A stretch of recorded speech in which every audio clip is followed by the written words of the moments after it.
or even pain that they're committed to experiencing to a given task in advance. So the second step is to consciously describe what feelings you want to experience while doing a particular activity. The third step is decide and quantify. You say, I'm going to give it this quality, I'm going to make it a level 10 experience, 9, whatever. The fourth step to the right here is you're going to ask yourself the question, what conditions must I create inside myself or the environment in order to experience this at a level of quality, at level whatever? Okay? What do I need to focus on, appreciate, what I need to do with the task in order to change how I feel about it? What we'll do here with Bill is we will ask him where he is, and we'll get him to move things for us and tell us what he has to do to change it on the scale. So, Bill, if you imagine this is our scale from -10 to +12. We'll have to add 2 more here for Bill. Okay, so +12. What I'm going to do is I'm going to put his pizza in front of him, and he'll describe for us a little bit what are some of the qualities that he needs. So, Bill, here is a pizza, sausage pizza. Well, first off, I don't eat sausage or pepperoni. You don't eat sausage or pepperoni? I love the cheese and the other aspects of pizza. Cheese pizza.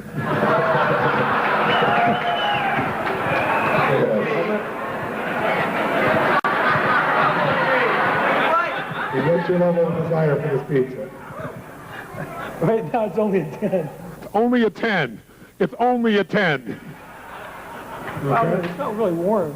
Not really warm. Well, imagine it warm. 10. 10. Imagine it getting warmer. Can imagine some mushrooms on it. Okay, imagine some mushrooms on Maybe it. a 12. The 12. So imagine it with mushrooms on it, warm. Mm-hmm. Sun-dried tomatoes. Some dried tomatoes. Dried tomatoes, mushrooms, cheese, melted cheese. Dripping with cheese. Dripping with cheese. Dripping with cheese. Extra cheese. What kind of cheese? Extra cheese. Extra cheese. What's your level of desire at that level now? About 15. About 15. Okay, so extra cheese, does that help him get in that state? Well, let's write down, what does he do to get it higher? Write it down on your little sheet here. To get even higher, what does he do? He adds in his mind that it's really hot. He adds in his mind that it's got mushrooms. And to get it to 15, he puts on extra what? Look at his face when he even says it. Look at his face. And sun-dried tomatoes, thank you. Now, think about this pizza now, and I want you to take this pizza, if you would, and put it down, if you would, to level 8. Go ahead and hold it with the other hand. Level 8. Tell me, what do you got to do to make it level 8? +8. It's not really, it wouldn't be warm. It'd be warm. And maybe it's just cheese pizza or... Oh, I gotta give you, I'm sorry, I gave you the wrong one, didn't I? Yeah. There we go. Yeah, if it wasn't really warm, if it was just slightly above room temperature, maybe it'd be an 8. Slightly above room temperature, which is about what that one is. Okay, so that's an 8. Bring it down to a 3. Did have pepperoni and sausage on it. Okay. Hold both of them now. It looks more attractive when he's got more. Did you see his face? Oh. I just don't want to drop it. Okay, that's fine, no problem. So make it a 3 and it's got sausage on it because you don't eat sausage or pepperoni. Because after all, you're one of those guys that has a pizza and a light beer. I don't drink beer either. Oh, okay, you don't drink beer either. Do you have a soft drink? Diet Coke. Before the seminar. Before I understand. I'm not on your case. I'm your buddy. But isn't that what we all do? It's not just him. Yeah, give me a big extra cheese pizza and a light Coke. Okay, it's a sausage. Make it a 0. What you should be noticing is not just what he says. Do you see the change in his head? Do you see the change in his breathing? His facial expressions? Is he in the same state? Yes or no? Is he even close? Where is it now, 0 to 10? 0. So 0 is it's been sitting out for an hour.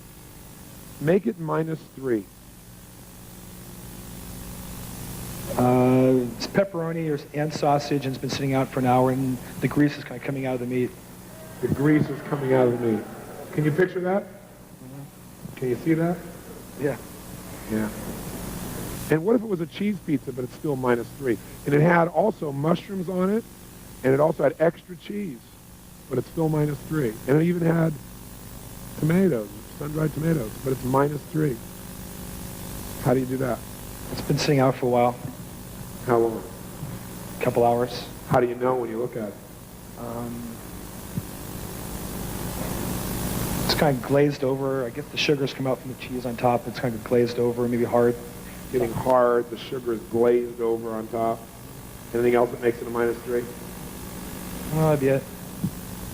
Okay, make it a -7.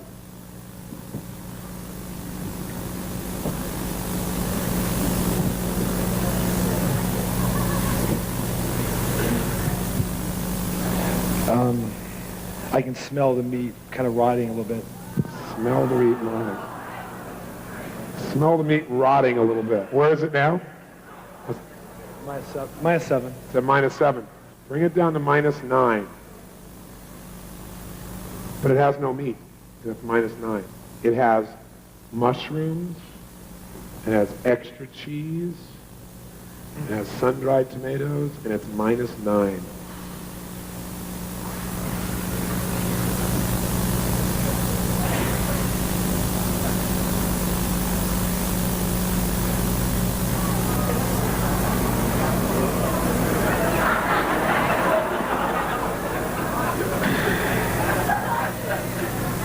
I'm kind of fighting the urge because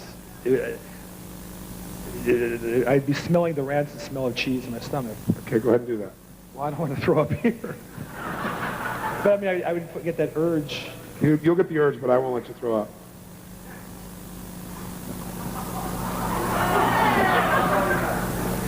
Tell us when you're at -9. You won't throw up till we put you at -11. We won't take you that far. But you'll be real close.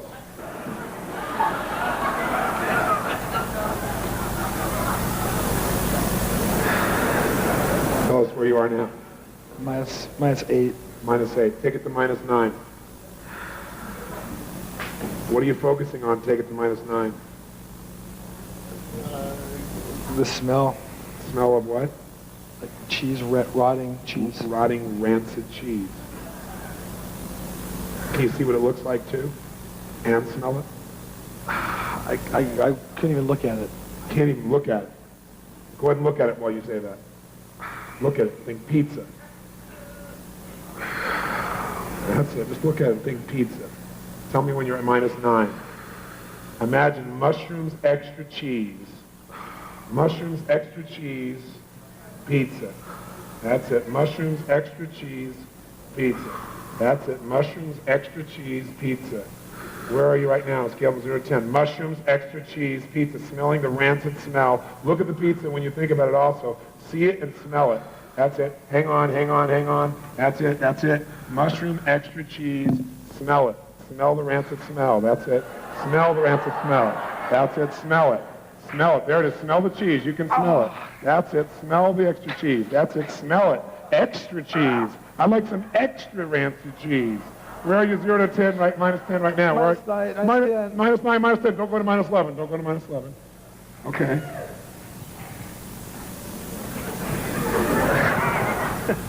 You want some? No, I don't want anything.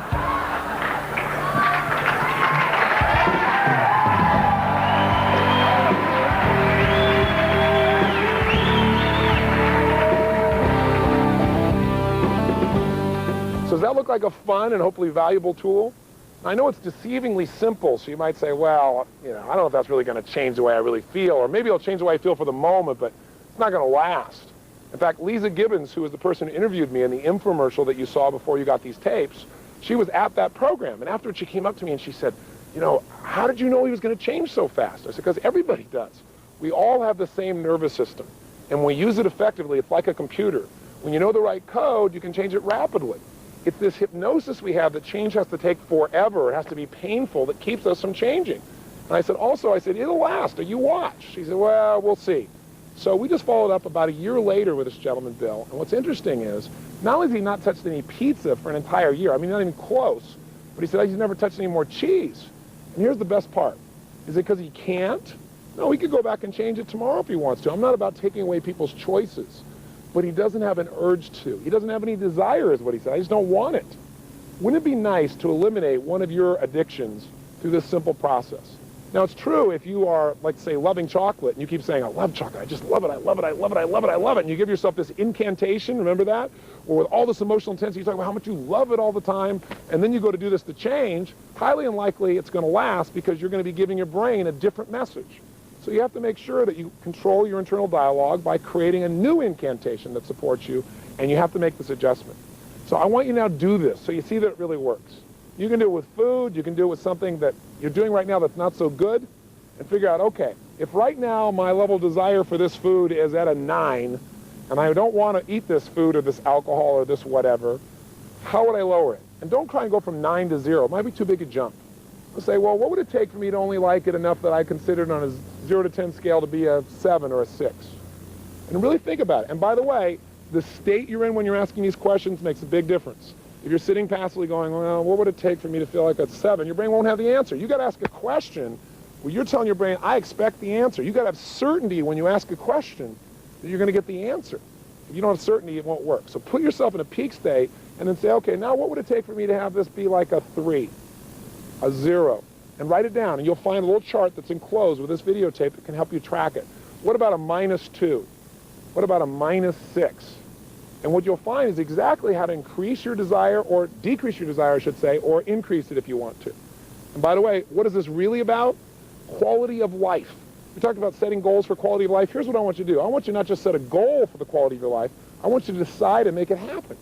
And the way you do that is if I'm going to go on a run here on the beach, I don't want to just go for the run and see what shows up and whether I enjoy it or not. I want to decide in advance what the quality of that run is going to be for me. So if you want to take something that already feels okay, or you're not inspired to do, and you want to increase its intensity of enjoyment, you've got to say, okay, where am I right now about going on this run on the beach? 0 to 10. Well, I'm about a 6.5 or 7. Okay, well, what would it take for me to be at an 8.5? I don't know. As soon as you say I don't know, say, I know I don't, but if I did, what would it be? Kind of change your state. You'll get the answer if you keep asking. So you're going to say, well, if I were to notice what a beautiful day it is, well, what would bring it to a 9?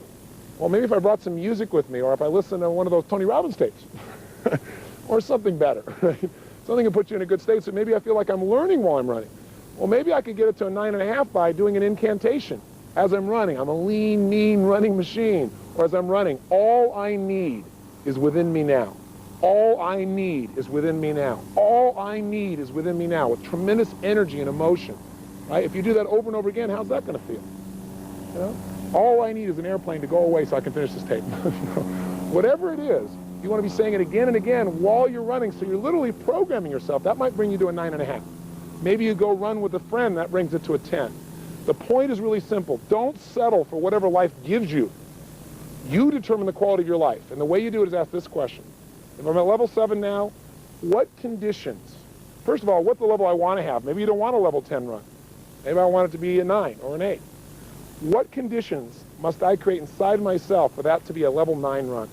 What conditions? What do I have to notice? What do I need to appreciate? What do I need to believe or experience in order to really do that? What do I need to add to the experience? What do I need to think about? What do I need to listen to? And if you'll ask that question, you'll get the answer. So I know I've dumped a lot on you in this tiny little tape and kind of jumped you all over the world here, but my goal here is really to get you to do the 30-day tapes. I'm not, on this little videotape, going to get you to follow through all these things, but those tapes will allow you to do a little bit each day where it's not invasive on your life. And if you'll just do the little exercise at the end of it for 30 days, I promise you, radical changes. There's a reason why there's 25 million of these tapes out there and so many people from every walk of life that have gotten results. Because it's a way of conditioning and creating lasting change. So please, go do those tapes, and if you're done, then I'm sure you've already got a great story to tell me. So when this tape's over, make sure you do this exercise. Don't say, well, that was kind of interesting. Stand up and do it. In fact, before I leave you, stand up. Come on, get up off the chair. Stand up just for a second. Come on, stand up. And as you're standing up right now, try something real fast. Stand the way you stand when you're not sure what to do, when you're feeling kind of uncertain. In fact, if you want to try something right now, think about something that you'd like to have happen, a goal or desire. And right now, stand the way you stand when you hope it works out. Come on, try it. How do you stand when you hope? Where are your shoulders when you kind of hope so? Sure hope it works out. I hope this darn tape program makes a difference in my life. Sure hope so. You know? How do your shoulders look? What's your breathing like when you're uncertain? You don't really know. Where's the weight in your body? Where do your hands tend to go? Say something in an uncertain tone. There's nobody around, it's just you and me on tape. Go ahead, try it. Yeah, I hope so. Hope. What does that feel like? Is your voice loud or quiet? Slow or fast? Shoulders, hands, where do they go? How does it feel about your ability right now to actually achieve this goal? Probably not very great. When you think about it, maybe you think about it working and also not working. Now try this. What if you were worried? What would you do? Try and be worried a second. What do you do? Maybe tense up a little bit? Get out of that. Put yourself in a state of certainty right now. How would you stand if you were absolutely determined that your goal would become a reality? That you were going to use this to truly change your life? Come on, if you're not standing up by now, please stand up. Right? Stand up. Feel strong. How do you stand when you are totally determined to make something happen? If you knew beyond a shadow of a doubt, you have decided this will be and therefore it will be. If you didn't even know how you're going to do it, but you just decided you were going to find a way or make a way. Have you ever been in that place where you felt like you're in a role, where you felt like nothing was going to stop you? Even if you haven't, stand that way now. Who do you know who's unstoppable? Stand like that. Pick some movie character, an Arnold Schwarzenegger or somebody outrageous, somebody, and be in that state. Because remember, when you change your posture, when you change your breathing, most importantly, when you change the way you move, emotion is created by motion. The tempo at which you say something will change you. So right now out loud, in a state of certainty, say anything out loud about your goal. I will achieve it. I will make this happen. Whatever you want to say, but try it right now. And that state of certainty, do it now. Come on. And that state of certainty, right now, feel how good that feels. And in that state, I'd like to ask you to take some action. And the action is, do this exercise immediately. So either pick something you want to lower your emotion for, or pick something you want to enjoy more and change it right now. When you go turn this off, take action. If you do, I'll know you'll have some nice results to tell me as well. And I hope, after you finish these 30-day tapes, you'll write me a personal note about what's happened in your life. That's what I do this for the most. That's what juices me. I'd love to hear the story of your success and your enjoyment. And also, I hope I get a chance to see you in person. I gave you a $100 discount to come to one of my seminars because I hope you'll come take advantage of that. There's nothing like being in the environment where you get personal live coaching to get something done. And if you join me at Master University, you won't just get mine, but you have people like Norman Schwarzkopf teaching you leadership, and people like Peter Lynch, who's taught in the past for us finance, and people like John Gray to show you how to make your relationships work. So if you're interested in that, please look in the back of your book or call us with the number at the end of the show. But I just want to say to you that I hope this is not the end but the beginning of our relationship. But regardless, what I wish for you the most is a quality of life that is extraordinary. And that's done by you deciding to make it that way and using the God-given talents that you and I already have. So create an extraordinary life, enjoy yourself, take care of yourself and your family, make a difference in the world, and most importantly, live with passion. God bless.